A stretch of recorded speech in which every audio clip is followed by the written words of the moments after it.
Bonjour à toutes et à tous. Nous trouvons dans le Coran une description éloquente de la lumière de Dieu. Une lumière qui dépasse la conception physique pour exprimer la lumière de la guidance et de la révélation. Dieu dit dans Surat Nur, verset 35, « Dieu est la lumière des cieux et de la terre, lumière sur lumière.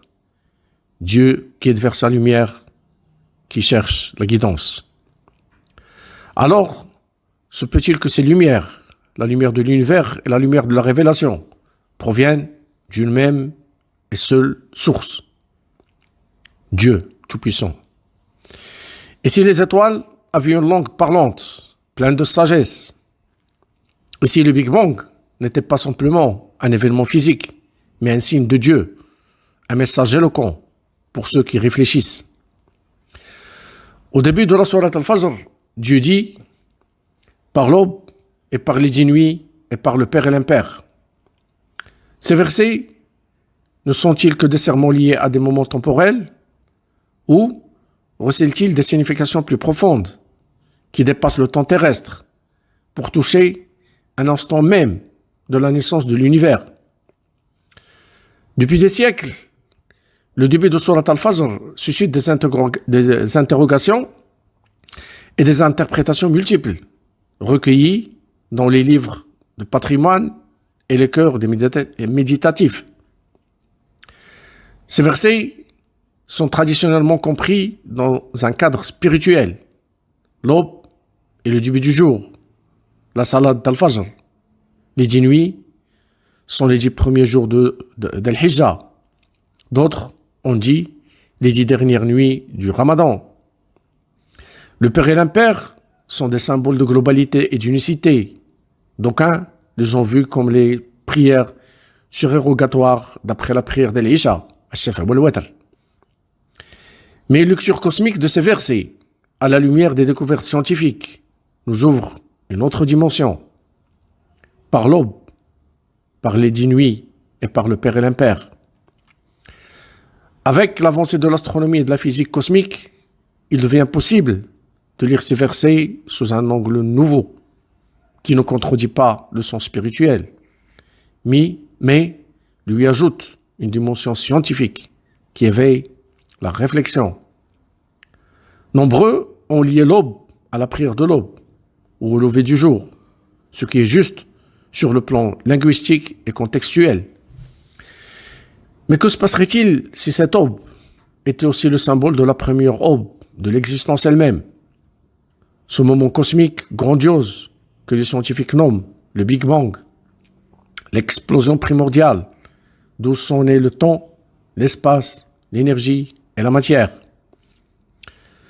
Tout était concentré en un point unique, puis Dieu le fait éclater, et l'univers en jaillit, et continue encore de s'étendre. Dieu dit en Surat Ad-Dariyat, verset 47, « Et le ciel, nous l'avons construit par notre puissance, et c'est nous qui l'étendons. » N'est-ce pas une signification sublime que Dieu jure par le commencement de cette aube cosmique? L'aube n'est pas seulement le début du jour, c'est aussi le début de l'existence. Après le Big Bang, la lumière ne jaillit pas immédiatement. L'univers à ses débuts vécu ce qu'on appelle scientifiquement les âges sombres cosmiques, Cosmic Dark Ages, une longue période qui durera des centaines de millions d'années avant que ne soient créées les étoiles et les galaxies et que la lumière commence à se diffuser dans l'univers. Durant cette phase, il n'y avait pas de photons capables de mouvoir librement car les atomes n'étaient pas encore formés. Les 10 nuits pourrait symboliser les millions d'années d'obscurité cosmique qui précédèrent la formation des premiers photons, alors qu'il n'y avait encore aucune lumière, seulement une obscurité absolue. Ici, par les 10 nuits, faisait allusion métaphorique à ces nuits cosmiques que connut l'existence dans les ténèbres avant la naissance de la lumière. Puis vient le verset « et par le Père et l'Impère ». Certains l'ont interprété comme les nombres pair et impair, d'autres comme un symbole de la prière ou de la dualité des choses dans l'existence. Mais Dr Mohamed Chahrour, paix à son âme, propose une lecture scientifique. La première matière formée après le Big Bang fut l'atome d'hydrogène. C'est l'atome le plus simple et la base de la formation de l'eau et de la vie. Cet atome est composé de un proton et un neutron pair dans le noyau, un électron unique impair gravitant autour. Je diverse cependant de sa lecture. L'atome d'hydrogène seul ne suffit pas à former la vie, ni même l'eau. L'eau est une molécule simple composée de deux atomes d'hydrogène, H2, à charge positive, pair, et un atome d'oxygène à charge négative, O, impair. Le pair et l'impair, hydrogène et oxygène, l'eau. Dieu dit dans Surat Al-Anbiya, verset 30, et de l'eau, nous avons fait toutes choses vivantes. Ne croiront-ils donc pas? Lumière sur lumière. Cette expression trouve un prolongement dans un verset considéré comme l'un des plus sublimes en matière de description de Dieu Allah. Lumière de la création. Dieu dit dans Surat An-Nur, verset 35, Allah est la lumière des cieux et de la terre. Lumière sur lumière. Allah guide vers sa lumière qui cherche la guidance. Et Allah propose aux hommes des paraboles et Allah est omniscient. Car c'est Dieu qui a fait jaillir la lumière du néant, extrait l'énergie du silence et a établi dans l'équilibre entre le pair et l'impair un système précis régissant l'atome comme la galaxie. Dans le langage du Coran, la lumière n'est pas seulement un phénomène physique, c'est aussi la guidance, la conscience et la présence divine. C'est Dieu qui éclaire l'univers comme les cœurs. Et là se révèle le lien profond entre la lumière issue du Big Bang et celle qui émerge de la révélation divine. Deux manifestations complémentaires d'un même principe et d'une même source. L'une éclaire le monde matériel, l'autre éclaire la conscience humaine. C'est une lumière qui n'est pas seulement une clarté sensible, mais une réalité existentielle, la source de toute irradiation et de toute guidance. Même les scientifiques agnostiques, en croyant, ne peuvent qu'être saisis d'émerveillement face à la grandeur du système cosmique.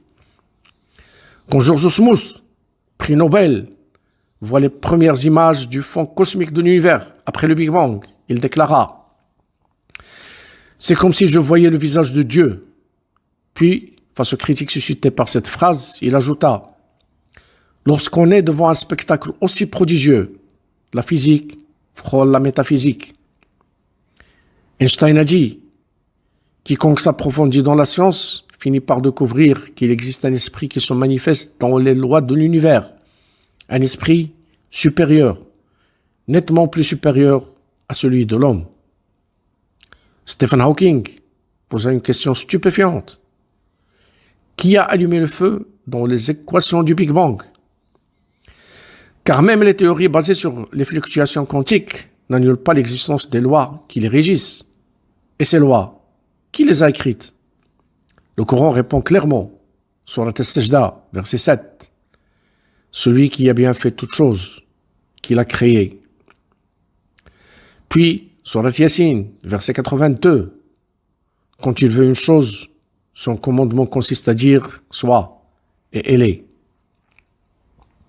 Fiat lux, et facta et lux, que la lumière soit et la lumière fut. La Bible dit, par la parole du Seigneur furent faits les cieux. Ceci dit, quand on veut refuser la causalité suprême, on va invoquer les fluctuations quantiques, lesquelles doivent bien se produire à partir de certaines contraintes, que la physique, que les physiciens et mathématiciens appellent les lois quantiques, lesquelles préexistent aux fluctuations. Question. Qui a créé les lois de la fluctuation? À partir du moment où on ne peut pas répondre à cette question, on est renvoyé de nouveau à la conclusion qu'il y a quelque chose qui est effectivement de l'ordre de la transcendance. Et c'est là où la fameuse réplique de George Smoot rejoint le verset 35 sur An-Nur. Allahu nuru samawati wal ard, nurun ala nur. Dieu Allah est la lumière des cieux et de la terre, lumière sur lumière. Ainsi, il n'y a pas de contradiction entre science et foi, mais plutôt deux voies complémentaires. La science explique comment l'univers a commencé. La révélation explique le pourquoi. Le Big Bang n'exclut pas Dieu.